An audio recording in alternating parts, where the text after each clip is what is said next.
Bano be batuze b'oku kyalo Gimbo mu Kiyindi Town Council mu lukiiko olwayitiddwa okwogera ku nsonga z'okugobaganyizibwa ku ttaka.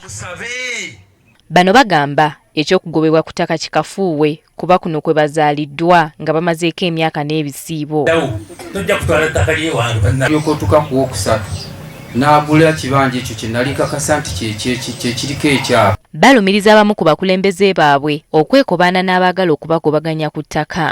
Bwe batoolako paati zaabwe bwe bagamba awo wakanso tugenda teekawo limbo tujjayiwawo bisasiro. Beekubidde enduulu eri akakiiko k'ebyettaka e Buyukwe okubayamba ku bantu abafuna ebyapa ku ttaka lyabwe. Kyapa kino kubeera kansodi oyo yenna eyeenyigiramu waba amiri eyeenyigiramu nga amazima weegali amiri akwatibwe asibwe. Babakulembeze abalumirizibwa beegaanye ebiboogerwako. Abantu abamu balemeddwa obuweereza we balabye obudde buggwayo nga bayiiya nti kakati wano kiki ekinaabakwatako twogende Gimbo n'obalimba nti kano abyabbye ettaka bajja mukyawa. Bagamba olw'okuba akaseera k'ebyokulonda katuuse beegendereza abantu abasiiga bannaabwe enziro.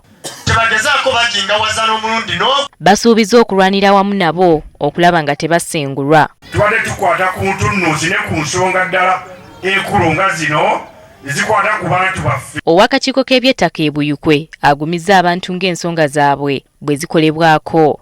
Ebyo twabimaliriza twabisazaamu boodi esembyeyo kubanga abantu bayise emirundi gye balina okujja n'abamu ne bajja ne batajja. Enteekateeka yaffe ey'okwogerako n'abagambibwa okufuna ebyapa ku ttaka lino egudde butaka.